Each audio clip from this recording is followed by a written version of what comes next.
plaisir. Leader na yo sikoyo. Et là Na ndenge moko boye ala moni wana. La place les gars inaperçu. OK. Et ça va nous souber Fabukas pe abeta na orchestre Fabukas et bien. Et ça que son idée. Et ça dans son idée comme dans la musique. Donc c'est comme ça l'on gêné. Eh tape là pour place na zalaki. Le ba kutinga donc c'est ça. Et ça va avoir plaisir pour ni ex-patron na moko boye. Aïe na concert na biso et puis yepé azo reconnaître ba qualité na ngai ça venait président na depuis lui c'est un bon musicien le guerrier oui c'est pas pour rien pour orchestre na yé na parmi bateau bano briller ouais donc voilà quoi déjà il na pesa qui plaisir na monika qui qui village ignorance na sangi son ce qu'on a bien son na fuka ma bien liboso bon balé so tel ba vidéo Fabukas awa boss na nga awa na Moudam Nassé, Fabukas a aussi. Pourquoi bien appelé Fabukas boss? Tu appelles mon Fabukas ex-boss. Ah ok, na aucune ex Fabukas awa boss na nga awa. Après on est dans l'obéli car la magie, mais avec mon ex-boss. L'éducation bien maman ça fait ça tout besoin ça qui est politesse moi on va TVT quoi. Donc on a bien instruit quoi. Tu n'as aucun des bien. Ah pardon. Excuse. Merci. Donc voilà, il y a des makolo na bango, on voque pena. OK. On regarde seka makasi, boss seka makasi na pesa bango plaisir. Moi na tuka mamelis, boss on kami te wana to ko bon trop. Parmi bateau bako presté wana donc bisonias to za wana. Date bozongo kaka. Donc date c'est banda les 2, les 3, les 4. Parmi 3 dates wana to za na date monte to robeta wana donc voilà. Mais seconde une fois à pervé initiation mambo ezala ouais initiative wana vraiment donc qui ozo sangisa pena orchestre sans inquiétude do sango na mutema dans mutema no mobimba ouais to moni pepe na biso ko on etaka so pepe beti bo biso siko vraiment pepe ozala wana donc na bi ki eleka bien zamba pesa ko makanti apesa par force au sala oyo ko leka so futur badati comme chada badati ezali pose la ngai asala mamne mona batu tuti ya ba silence so mona za pe moi timide ouais pose bina azana moi bazel muke pas pervé parle pas beaucoup César va parler à sa place tu vois il y a linga ki marambe loba bete amema misa na pota loba na te oh to ko poto nyasi aloba ta saka tui et robe. OK. Nous na ba journaliste bosana ba analyse depuis quand même photo lo baté petit ya pe ba lobla na ngote. Donc voilà, ya za bina lo la pas pervé. Comme sous pas boya ne roloba po lo no eza na marché te. Ba leader musu ba linga. Boy ba te nyas musique bakena Europe na bolos. Oza bolos. Yam te mema bango contaminité. OK. Donc ça bon. Donc nyas musique ba ina poto monte ki o ya famille o simba te musique ni te mema bango Europe. Lelo ba ya de bazi bakanda. OK. Nous y a fait bano bima na difficulté de ces 300 code na famille. Et donc un peu depuis ka umelenda mupazo mukanda. Ko umela pe mais pour tout ça ba ya ba logique nango. Ano la mila pe ba makam na ye o za pe privé familial et tout ne ça rôle. On les analyse na bango na boyango te selon bango. Mais en réalité ça bon te depuis que nous avons avant agence à voyage te anima ba Europe, tu vois. Les entreprises, les orchestres. Et on faut pas payer ça bon.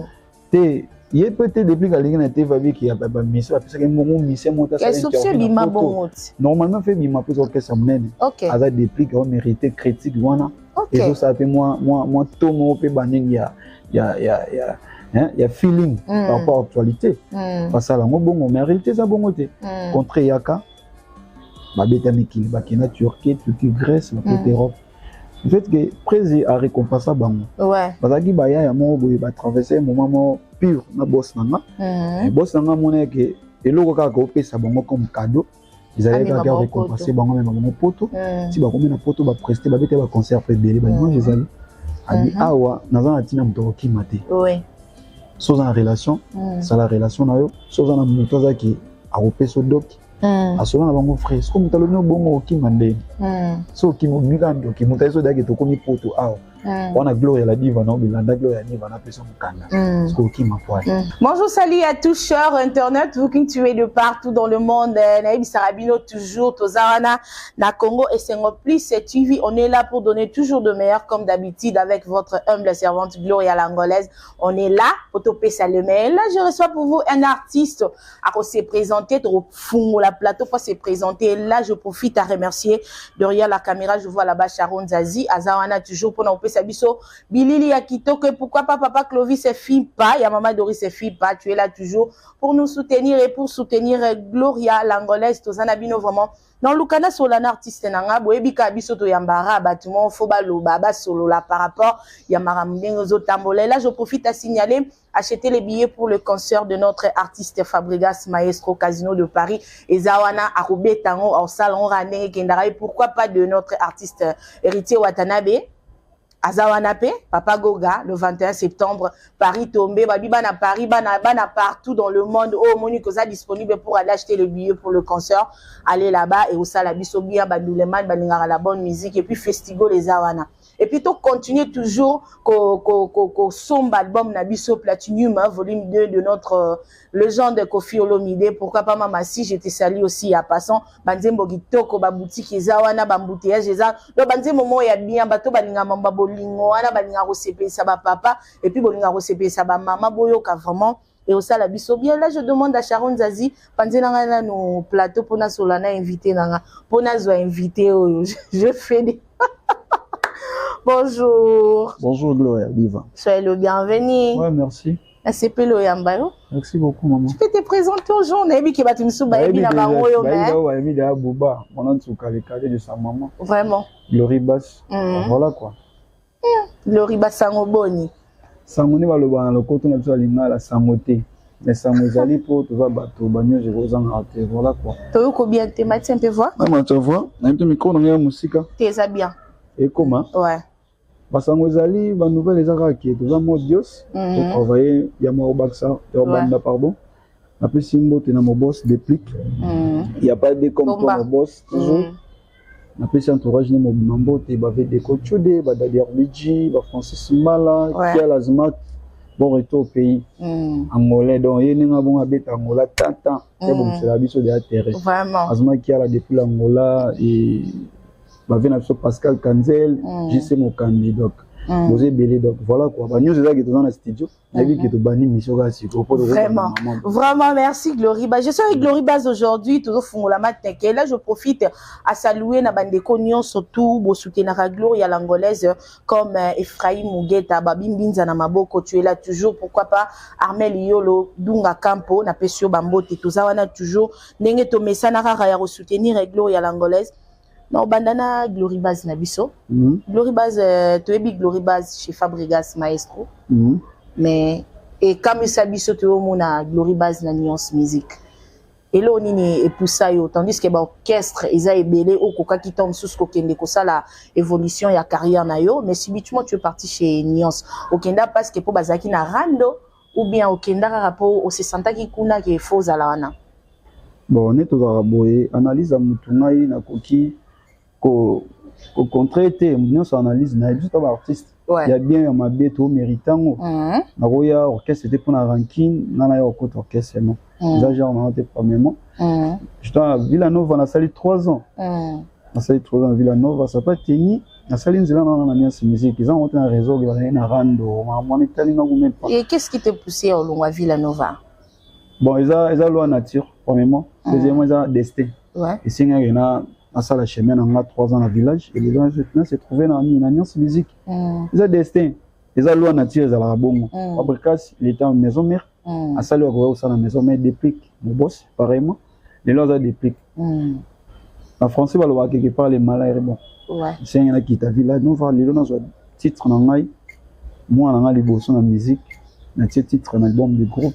Encore une fois merci mon boss pour la confiance. D'abord confiance. Et voilà. Quelque part, le malheur est bon, na zuma phrase, parce que au 24 qui moi kuna Villanova et pour ça yo olongwa ou bien ezara tom sous 60 qui sous te que faux ala wana parce que to yeba ki ozaki après ndato basse. Vous allez qui remplaçant naé doublé on naé pardon et puis au bande copé c'est le meilleur na Villanova et subitement tout le monde li sous-souté quelque part le malheur est bon. Malheur ni au 24 qui malheur ça qui n'a quitté village na quitté qui ba mon malheur maintenant mon Glory na mon malheur en fait que mais comme la personne a vie monsieur da renseignement ngane tina Glory na besoin ça m'a besoin enseignement inconsciemment ouais au ça m'a besoin aller na bagage selon yo blé ko nyokola na mo nyokola ngati au pe ça enseignement qui na vie faut na bagarrer fona nyoka ma pe lobe za histoire vie na nga futur na betem suba na ngai na betem suba ba jeune o ba yo région na musique ki nga pe za ki facilité ba finga nga ba finga ba bêtise na podium ba finga na maman na o wana Villanova entre parenthèses non beto ka histoire non to solo là on s'est rencontré sous store ba entre parenthèses tout ça vite donc ba finga nga bêtise na maman na ngai pour ça que je l'aime ma maman cherche ça la passant depuis sa résidence à Miteni. Après, si famille n'a pas Saoula Mbote, les de la famille Francis Bateau, Bachim Bassaoula, Nadine Bassaoula en France, résime au Dorokofra, Jamboka depuis bien affilé. Donc, voilà quoi. La famille n'a pas bêtise à maman en aïe et décourageant maté. Moi, je suis bien, moi, je suis plaisir. Il y a ma exemple, on a musique et bouine habité. Ils ont moins glissant. Mais elle aime ça maté puis en force. Et si on a ça, on a bon, on a comme au place dans Azali. Il y a une musique, ça orchestre, c'est professionnel, tu vois. Et donc ça va via bateau, échanger va via bateau, car mon c'est oh. Et on a dit que pas les malheurs est bon. C'est moi qui n'a quitté qu'on a mérité au Naza au le Gloribas. Ok, merci Gloribasiko. Actuellement tu as Nuance Musique. État de vivre non la Nuance Bayamba yondenge nini. Tu vis comment par rapport à Villanova? Donc au lit on a vu ça ça donc imaginez même pas. Donc Kito on a Kito donc maintenant baga qui na pesa ye na lemba ko pesa ba m'exciter pour yende mtu azo permettre biso ba mona biso na ba tando ike mandako ba fanatique ba découvrir biso c'est que Glory pe na Villanova azaki flouter azaki da garçon mon brillant na fabrica ça no linga makasi c'est ça qui place moto zo briller soit moto une étoile bateau bazara pona ko décourager étoile moto bazanga raté et ba tumsu na vini to za même la société un chic comment ba mona un peu futur à moto à mon lobby non les alabani ko combattre oui y a un thème de ça il na lemba y on a ba ke o pesa na force inconsciemment yo mo yite ko pia na force vraiment donc voilà fabrica ça que o gloire qui flotter na ki bassiste mon na ki donc na ki phare même la présence c'est mon date je ça passer depuis Paris y a on a dit candidat au Blanchard je ça passer depuis Paris voilà quoi to do beta na ndato na ba double en ndato yana bassiste monta sali kombo na village pour les kanga Glory so na lo ba mabe moto mo ali na TV contrainga ouais ils avaient là qui premier concert ya Memling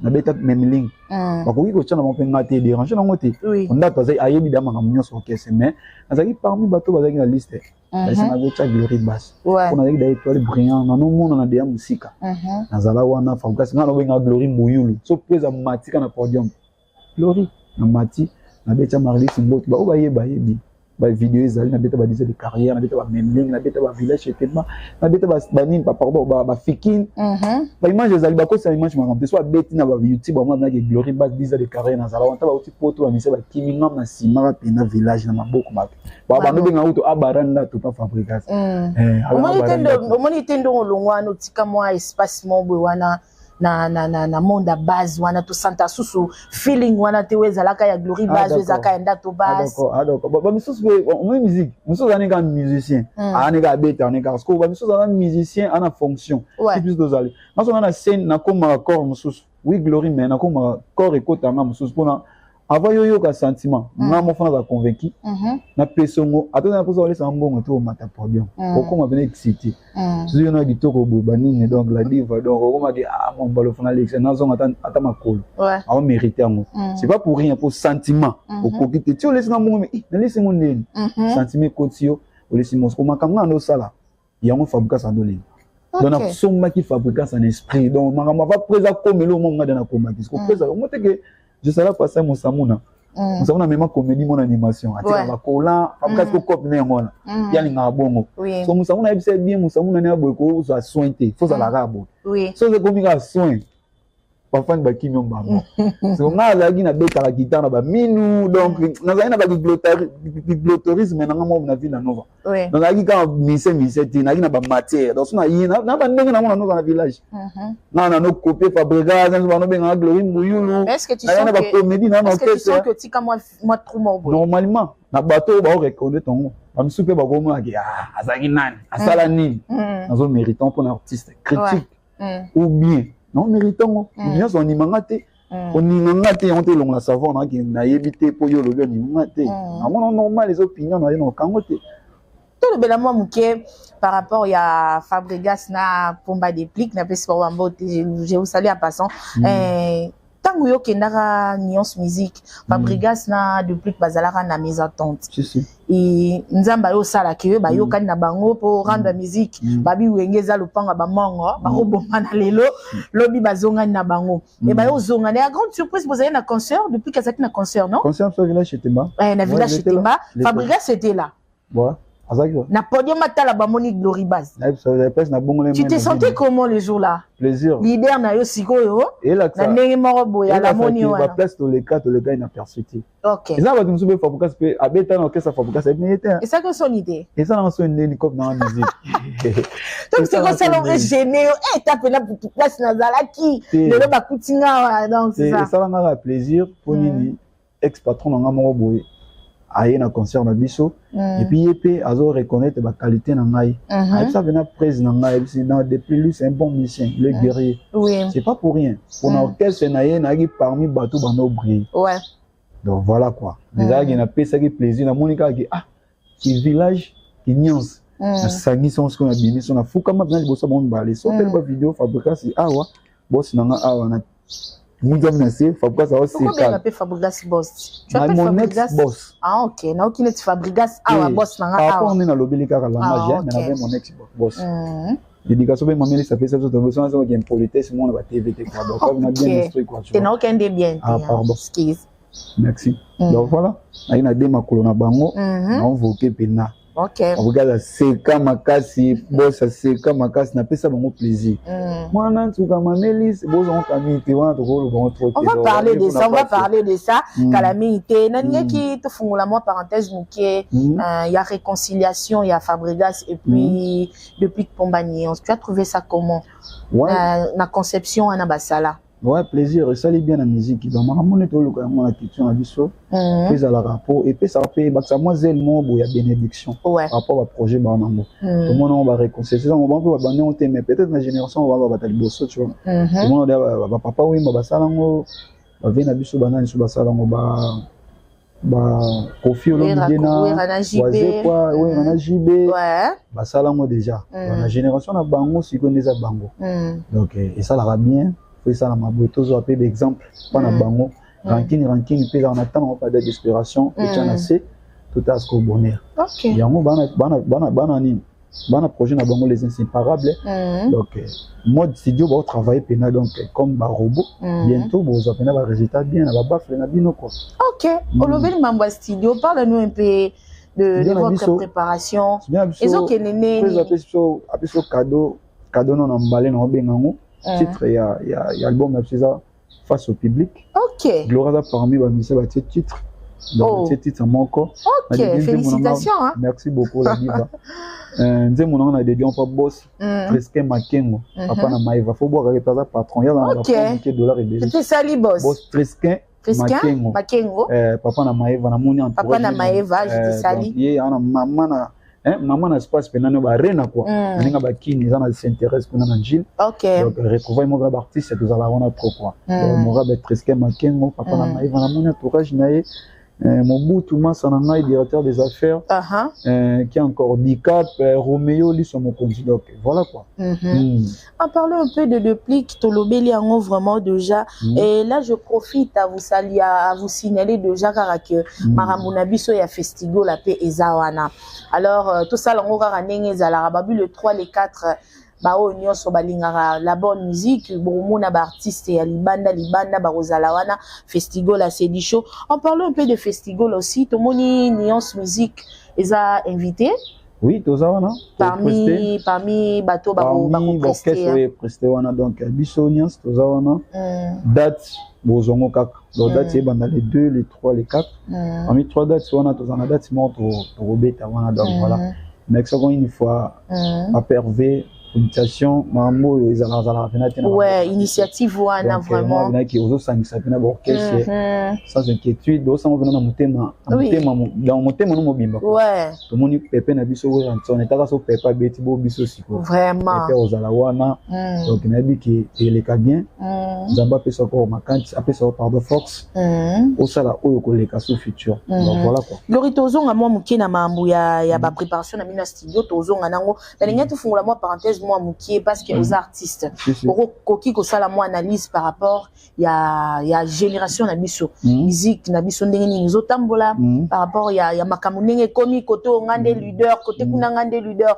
donc mutu au monde na fixe pour présenter le meilleur il y a rumba na biso aozalate parce que mutu to linga zala raillé tandis que pour na monde de totambola faut moko za likolo moko za la deuxième moko za la troisième mais pourquoi ces choses là ils ont régné dans le monde musical na biso ils ont régné trop raison pour laquelle bamisu basa musique na libaku ouais on la diva nous sommes via yo as journaliste alegi na bande de l'école té azuni caméra na simanda on a banga che poudre ameli bombe mabunde vimbi oui comme ça ni banalise après tant n'est pas comme journaliste tandis que yo na ye vous en monter pour yo CV ça qui ozo pena temps les kana bande de l'école au côté mon notion mo bona boulot ça c'est ça pour za cop na yo bamisu basa na libaku envira glory azala bureau na ngai akomi misé par rapport à libaku je glory côté moi caché moi $500 en relation mon ba triske makengo yepa ah copie za l'année boy c'est singa pele fona salon nga teni compte que ngai MC ezali professionnellement ezali kabonza ma pesa na tant yo sont pas erreur tant to comme sur les champs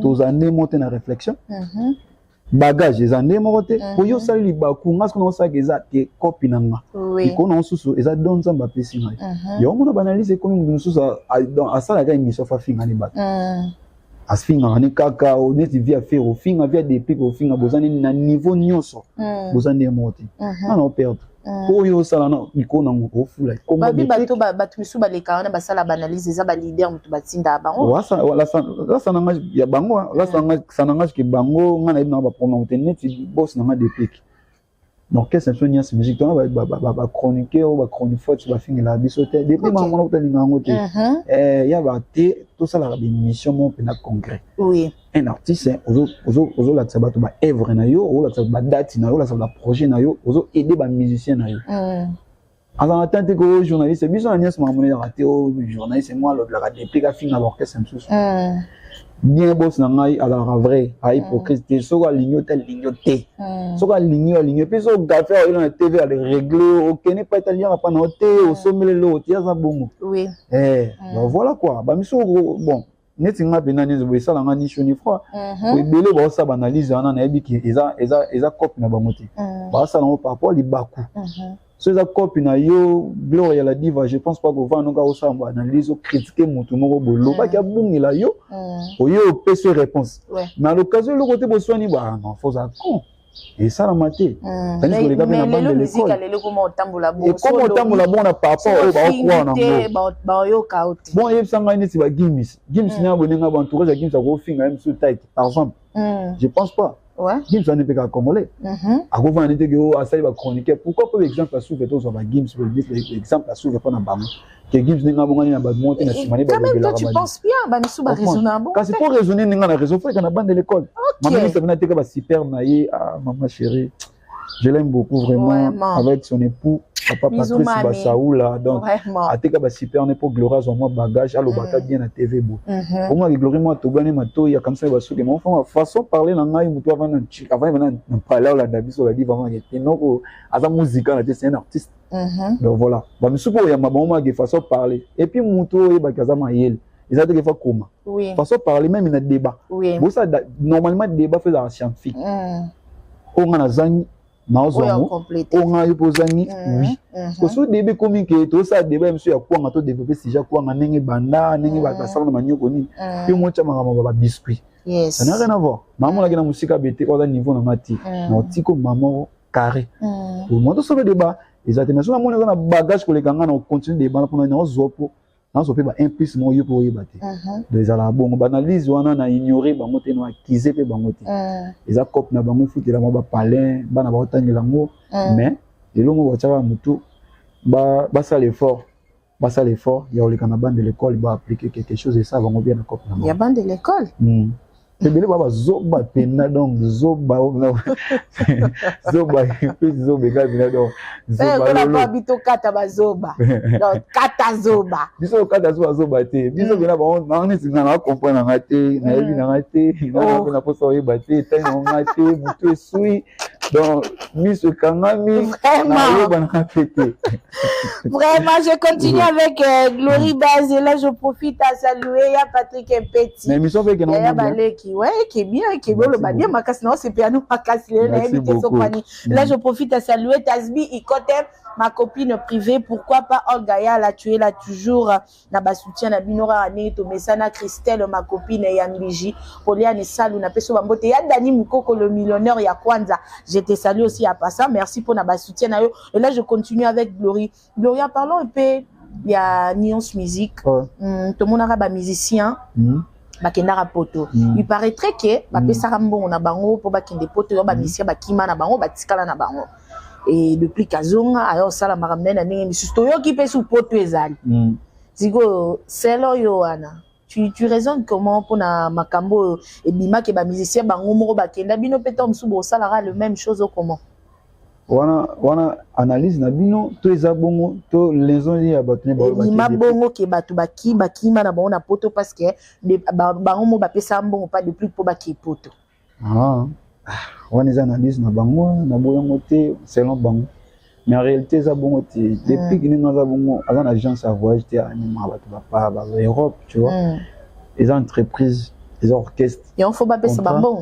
Te il est peut-être depuis que l'ingénieur était vavé qui a pas mission parce que mon mission monte ça normalement fait bima pour que ça mène à depuis qu'on mérité critique voilà et ça ça fait moi tout mon peu baning il y a feeling par rapport à l'actualité face à la bon mais en réalité ça bon côté contre Yaka ba beta mikili ba kina Turquie Grèce la côté Europe.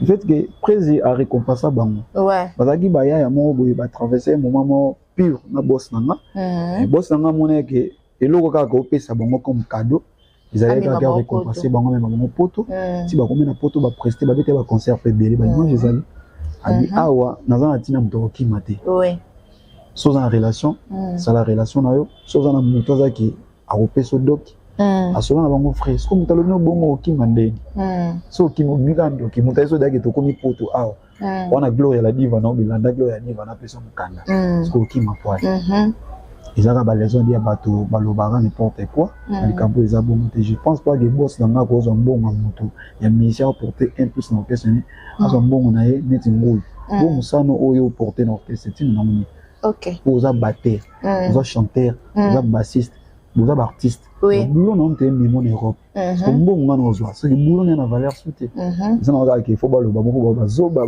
mayele te tant on s'analyse on a faut analyser sur le plateau non neti ngana Glory Baz boulot na mpe matin avion exact grand terme na Nadine Bassaba de sala passant depuis France a sali na makambo na kete boulot na musique même en Europe na juste mbongo na pesi normalement na makamta to la ba démarche administrative et c'est ngaka même chose ba passeport ba nini ba on ba go pass ba carte d'artiste ba carte de participation et makambo c'est belé peut-être ngapi na koma ki ngapi na tana mi ngamona milingi na misali pe moi par na ngai mais pas logement hôtel maram tout visa bani ma boss donc voilà ezaka o balobe on a été ezaki a sala analyse ne selon yé na contrariété à baksa mo lisusu comme gré chimie ta ba bicarbonate vimba lisusu mais en réalité c'est pas ça. Et puis Glory Baz ko ya nomba mon Nuance Musique depuis qu'apesio maman Nzembo Bwendeni c'est pas pour rien premièrement a découvert la qualité et belé pendant même son nom pe na ebina ngati mais tout ça la musique est boue tous a rendé morti on est tous des artistes et on n'est pas légal tout le monde a la qualité na une compétence na au bo salingi la ray même surprise a repé ça monnaie Gloria avant après à 10h Gloria 8h na bo yana microbe a repé ça par exemple na soin na orchestre type ça débat na mutu na ça dissonance quand même activité na quand même na linga danser tout nya soné contact Nze vous avez dit que pas mon Glory frère bogos mon mama lisa non ya tel on a ya tel on va mususu ya te des awana même si on a pe na lo babuza pe ya on a pe na yibité on lo baka rapport na liste à telo donc nze vous avez dit que pour mon ça c'était maïté nze vous a faut aux en compétent ko défendre nze pour so sali nze mo wi ba pesio pour les nobles missions pour la promotion fait beta na ba fleur on beta bien on te kango bon on a été que nze mo pas trisque ma ki mo to interpréter nze mo na ma za boss OK maman na chant Mana ngamu ya presque atana mekilo mosusu sima kateo sukana ngo se kozongela makengo parce que makengo na lobango panyonga akanga e bon tika kaka na bundana nango e luka pe mosusu pa dans lo baboui Glo ya na mobali na yo mobo ya nyokola o fort parce que bolingo bota misisa oh point oyebi ke Glory so atika na par exemple oyebi mobali na yo so atika na gondo oyebi ka tatouage mo mais moi si so ayi bango te ota ke so ke côté mosusu na niveau to bolingo bokolisi côté wana pe a onyokola yo on nyokolo te ye anyokola ngaka 14 alaka na ye yo na bigi ngana komo na bomba ata minyoko ata banini ngaka toujours peni na ye ezaka ke trisque makengo moi so lila ye kaka afo tika yete donc on vient de boloba eza ma makasi félicitations parce que maman depuis Jessus mawa gloire Yesu na kilo mama e félicitations Glory Bass basaula mona tukama Melissa esa biso mo ba programme na bino muke ba date ezali bien ezali ba date to mikolo komi chada ba date ezali ko pesa ngaya sana mamne mona batu tuti ya silence so moi ça moi timide ouais pose bina azana moi bazel muke papa Hervé parle pas beaucoup César va parler à sa place tu vois il y a linga ke marambe loba betel amema misa na pota loba na te oh to ke poto nyasi aloba ta saka tui et robe OK nous na ba journaliste bo sana analyse depuis quand même photo loba te petit ya pe balobla na ngote donc voilà ya za bina lola papa Hervé comme sous pas boyane loba po eloko no eza na marché te ba leader musu balinga boy ba te nyasi musique bakena Europe na bolos oza bolos yam te mema bango contaminate OK donc ça bon donc nyasi musique bakena poto monte ke o ya famille o simba te musique limpe mema bango Europe lelo ba ya de bazi bakanda OK nso ya pe fait ba no bima na difficulté de cette 300 code na famille et donc un peu depuis ka umelenda mupazo mukanda ko mela pe mais poto ça ba ya ba logique nango anola mela pe makam na ye o za pe privé familial et tout ne ça rôle ba TVT OK donc voilà quoi donc ba programme monsieur ça qui est dans un festival là pour bon là dans mois d'août OK to ba dans les 2 les 3 les 4 3 dates on a dans la date moto bêta et puis samedi le 27 juillet dans la kermesse mon bandali wana na foyer kermesse les dio depuis ko bêta wana ba date sur ezali ka ki donc to bon bien nous to na mbadia mikili tozo ya mikili Mikili pamba tozo ya mikili na pesi mboto oki mate hein na tete oki mate mambo biso to sala pena bien et puis président nga invité na Casino de Paris de Fabricas mon ex patron chefteur Casino de Paris toujours ba villageoise na pesi nous mbote de la mon star à podium mon ami de longue date donc voilà quoi mon na oloba oyoba enisi ngoma ba makambo yo ba Anelka Chimanga ba makambo yo Tania Elando la Gauloise ba makambo vraiment voilà. Merci, on est déjà à la fin de notre émission. Merci Natoucheur Internet au Rolanda Bisso de partout dans le monde. C'était Glory Bass Zaki Nanga vraiment le long plateau. Merci pour l'invitation. Okay, merci vraiment na CPLI vraiment tout solo li kitoko. Et là je profite à vous signaler toujours pour le concert et puis festival à Ezawana, concert ya Fabrigas Ezawana Casino de Paris. Babé ça la ngoni o ya hérité Watanabe. Scène musicale pesawana le 21 babi boso babié et au sala biso bien ba bolinga la bonne musique et puis bon ça na te ko somba toujours nzembo ya papa na biso Kofi Olomide légende et Mamasi Azawana na pesino bambota passant gloriment lilo basuka par rapport lilo basuka to profiter pour une émission lelo to envie émission comment émission mon titre na Keo Congo TV officiel plus donc on ensemble merci vraiment plateau carré na les banini donc c'est tout bien mon pépiment naturel vraiment non si vraiment donc na pesino les amis de Glory Bass na moni la dame, maman présidente, la Sconi Monde depuis Angola, les amis de Glory Bass n'a pas d'Angola, au gars Tigaba, on a boité dans plateau Glory, Tiga Star à ballon, président Nino Zola, faut boire, il faut la diva. Et puis, ça, Simangol. Ok, son Angol. Président Nino Zola, je te salue aussi. Voilà, il y a une ça, Poutine. L'imbattable bon retour au pays comme ça c'est beau ça se déforme mais on a géré ce matouidi merci pour tout grand frère on a banderole on a nengando on a kermesse donc merci beaucoup géré matouidi mon général papa merci pour tout général Daniel Réni Makani, maman vient na Réni Makani, Amidou Djabi Mabel à l'intelligence chauffeur. Gloire à Amidou Djabi Mabel à l'intelligence chauffeur. Djabi, je te salue aussi. Nzou Shodan Zamba Visa na Kacha Luanda, Chata mille esprit de l'herbivore et de la pauvreté. Il y a Keren Toroto, maman na Kersha. On a ensemble numéro on a un téléphone puis ça vite fait. Plus 243 89 213 17 32 na bandeli plus 243 89 213 17 32. Grand frère exceptionnel Francis Batoba, il y a Pierre qui est là. Papa n'existe depuis qu'on s'entraîne dans ma taille. Glory X Loubaki docteur. Mon pote, mon partenaire. Merci beaucoup. Mais avec Given, invitation en bois. Netika Kabasali à mon Joseph Tata Moboko grand menuisier. Invitation en carton. N'a follow nango. Jardin de Den. Invitation à boy. Bon, Mokolo fait il a tamabé. Maison Given. À Bossali Minoté. À Tchelibinope promotion angolais à Pamba. Maison Given. Vous êtes trop amoureux du pays. Wow! Given! Vous exagérez. On n'aime pas le pays comme ça. On n'aime pas le pays comme ça.